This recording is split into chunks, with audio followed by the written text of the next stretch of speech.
Welcome to Age Innovators, the series from the Healthy Ageing Challenge community of practice, in which we spotlight pioneering innovations in longevity.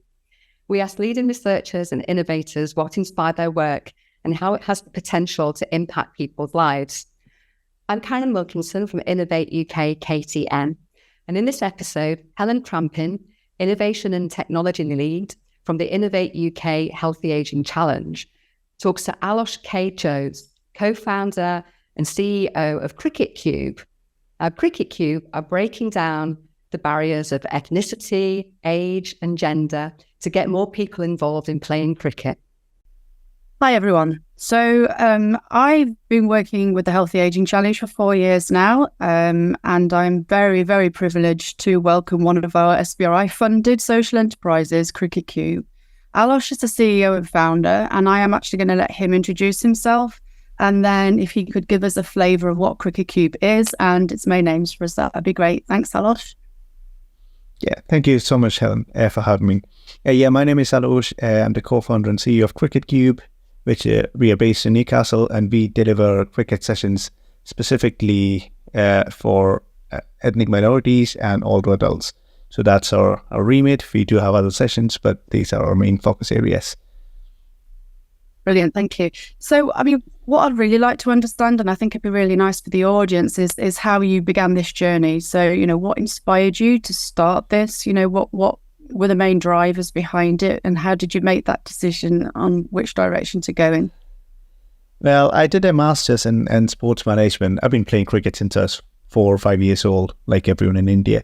So when I moved to the UK in 2018, and I didn't have that many opportunities to play cricket with the weather, problems like that. And then in 2020, we decided that it might be a good option to start something to make sure that cricket is accessible for everyone, to make sure that it can be played regardless whether you've got access to a club system, whether you've got the hundreds of pounds you need to have to buy the cricket kit, etc. And we just decided to try if we can democratize cricket, and here we are.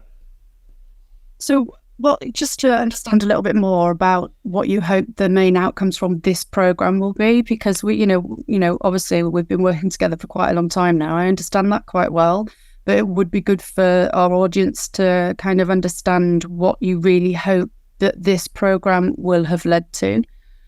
Yeah. For the UKRI funding, we were able to co-develop a specific program for South Asian older adults. We have found from market research and talking to so many older people within the South Asian community that there are not many targeted programs for them to be fit and healthy. It just wasn't working on whatever programs that was out there. They needed a more tailored approach that understands the cultural nuances, the religious sentiments, the community connections they have, and we decided that we could actually step in there because obviously cricket is the biggest game in South Asia. It's a religion, so we felt it's a perfect opportunity to develop Cricketqube, but also help our community.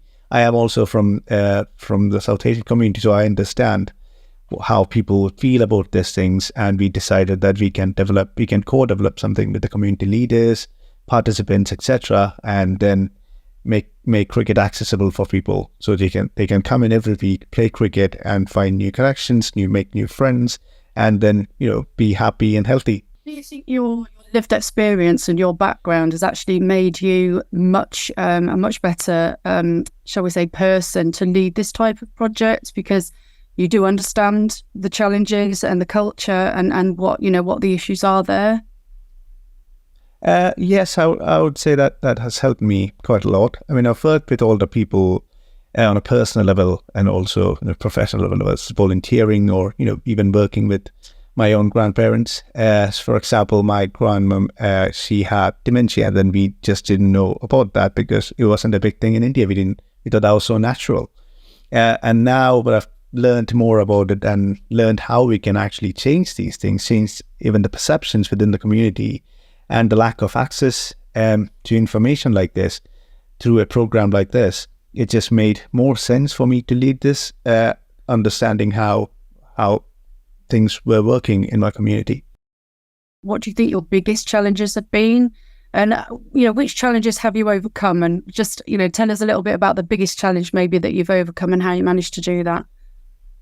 I think that was going to take us a while. Just pick one.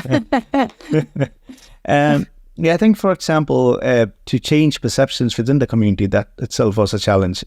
It is not an easy to change, obviously, with a theory of change. And it takes a long time to change perceptions and change how people would work, how they would behave.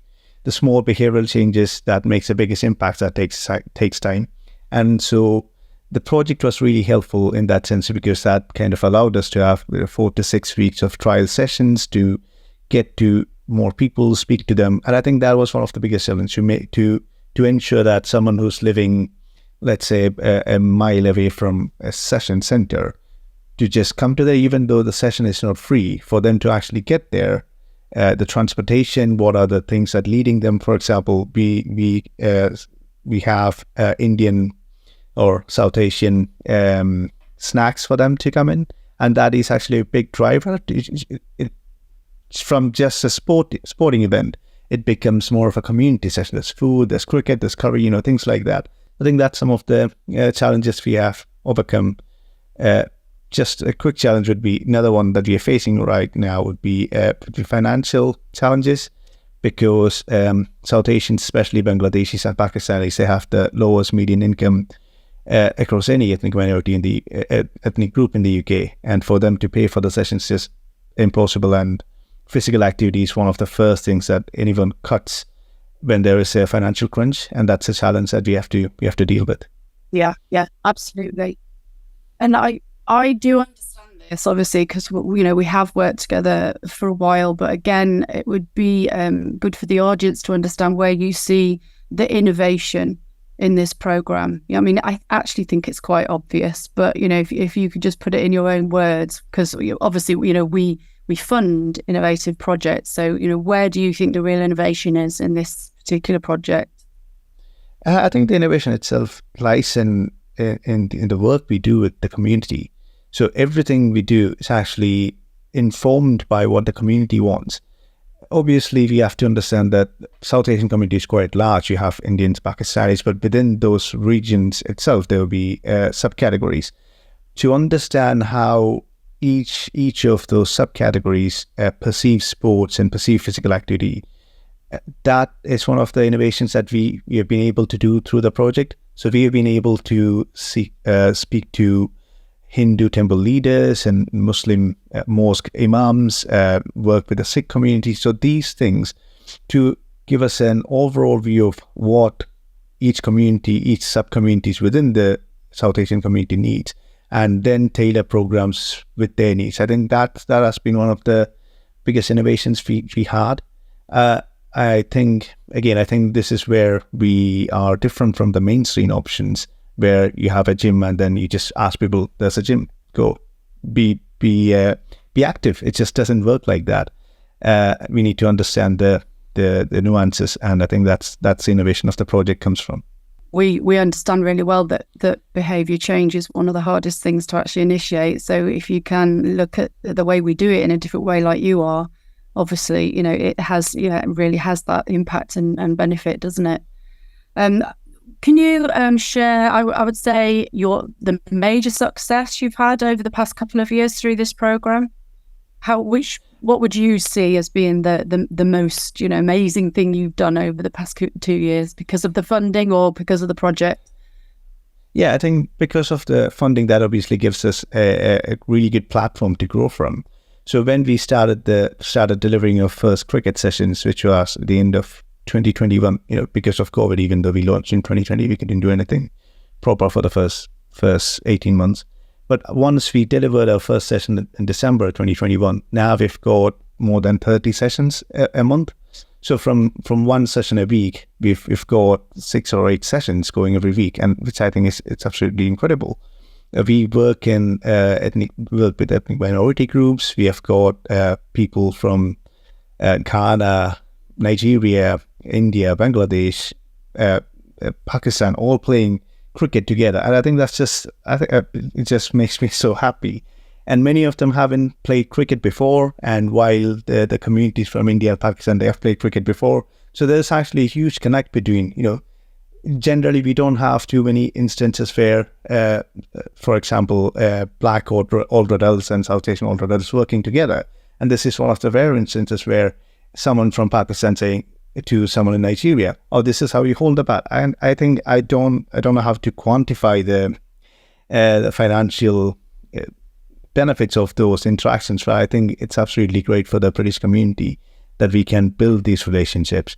I think from growing from 1 to 30, I think that's a good growth, and we need to grow more. But I think that's a good starting point, at least. We've talked about this before, that was one of the unexpected things that came from this project, that the fact that you were bringing these different types of communities together, you didn't actually anticipate that happening in such a successful way. And also, we talked before about the intergenerational aspect as well, where you've brought younger people in to work with the older adults, which has been really successful. Can you just say something about that as well? Yeah, I think that's been quite good. So recently we had a session in Bristol. So we are based in the Northeast, but we are slowly expanding our footprint to other regions. So we work with the University of West of England. So we had a session with them, with the support of them in Bristol, where our youngest kid was 4 years old and the oldest was 64 years old, and from different families. So I think that the information and the happiness and the new things each of them learn from each other, I think that's great. So we have heard where grandchildren helping older people to their grandparents to book sessions online, to call up the organizations to book for new activity sessions, and then the grandparents teaching the children, "Oh, this is how you hold a bat. This is how you get the ball, collect the ball, throw the ball." Again, I think it is absolutely amazing in those respects. So we are now, again, another project with the support of Innovate UK Inclusive Innovation. So we are working with the University of West of England to create family backyard cricket for South Asian and Black minority families. And I think, so we want to go down in that inclusive innovation route and make sure that health is for everyone. You're collecting a lot of evidence and data around this project. So what do you really hope comes of this? What do you hope happens with this evidence and data? Where would you really like it to go? And, what would you like the impact to be? So we do not want to be an organization that collects all the information and then just uses for ourselves. We want to make sure that the rest of the providers like us have access to the data, and then they can also create their own programs to ensure ethnic minorities have what they want and what they are supposed to get. So we generally go into conferences, and we are working with the universities to publish some of the papers, working with Leeds Beckett University on a similar program. So, and then even speaking to other innovators, role modeling, things like that. So that's some of the places where I mentioned this is some kind of some of the data that we have. Get in touch with us. Let's collaborate. Let's do new things together based on the data we have. Let's get the data that you have, and then let's see if we can work with something like that. So I think that's one of the important bits, to make sure that there is not much compartmentalization of data. It is what we collect is for the entire community in the UK, so that it has to be propagated in such a way that other people will be able to use it, to make sure that the communities are healthier and happier. How has working in that way helped you achieve your goals? And it's an obvious thing that you wouldn't really want to work in isolation, but how have collaborations and partnerships really helped you to achieve your goals? We work with lots of organizations, academic and other academic, commercial and other non-profit organizations. So from academics, we work with Northumbria University, West of England, Leeds Beckett, National Innovation Centre for Ageing, for example. So the academics, the researchers from those organizations give us the real cutting edge research, and also previously their own experiences with the communities and the other studies that they have done. So we get to have a cache of information, of qualitative and quantitative information that they have done, and then we can we can work on top of it. There's no point in, doing the same thing over again after 5 years, just because we didn't know there was something like that. That's a waste of time and money. So I think those kind of collaborations have really helped us to create new things based on longitudinal data, for example, and then other non-profit organizations. So we work with, for example, Active Families Northeast, even St. Vincent's in Newcastle. So these are all organizations with a history of helping groups similar to ourselves. And then it's so easy to work with them because we all have the same goals. We just want to make sure that the communities have what they need to have to be where they want to be. So it's quite easy. I don't know. I think everyone should be able to do that, and I think most of the people actually do that. So, excellent answer. So, what advice? I know this is a difficult one, but what main piece of advice would you give to entrepreneurs working in this area, or starting to work in this area? Talk to people. I think that's a very obvious answer to that. I know. But I think that's a main thing, to have those lines of communications open to the people you want to help. Without that, it's just not going to work, in my experience. So even if you have the best foolproof plan, and then someone might ask, "Oh, but I've got school that day." So that's, with that one question, you have to change everything. So I think you need to continue working with them, and make sure that they're part of the experience, and you are not designing something for them. You're actually designing something with them. And I think that would actually help in helping the community that you want to support. And I think that also brings in the buy-in. So if you just come up there and that, "Oh, we got this funding, we have created this, now let's all play cricket," they just would not feel involved, because how would they know it has been developed in the way that they want? And so I think that's really key. I think the other thing is that work with the universities, work with other organizations who has got a successful track record in the area, learn from their failures, and also learn from your own failures, because I'm guaranteed that you'd have many. And so what's next? What's next for you? Good question. So we are continuing to increase our number of sessions. So we are going into a number of care homes now. So I think that's a part of community that's been wholly inadequately supplied for in terms of physical activity. So we are going for weekly sessions in a care home group in the Northeast. So we want to continue doing that. We want to continue working with ethnic minorities, but on a digital level, everyone is going digital these days. So we are also developing a healthy aging app, for people over the age of 50, to make sure that they will get personalized recommendations based on the data, for example, what they like, what kind of things they do during the day, what are their physical and mental conditions, and an ability for them to book nearby sessions, for example, such as ours or other providers. So that's another thing we are working on with the support of National Innovation Centre for Ageing and Northumbria University.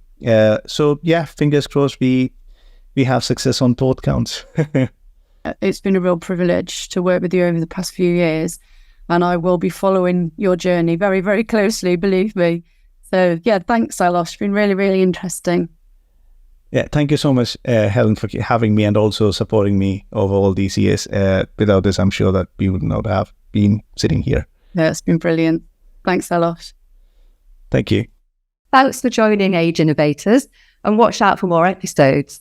This series is brought to you by the Healthy Ageing Challenge Community of Practice, hosted by Innovate UK.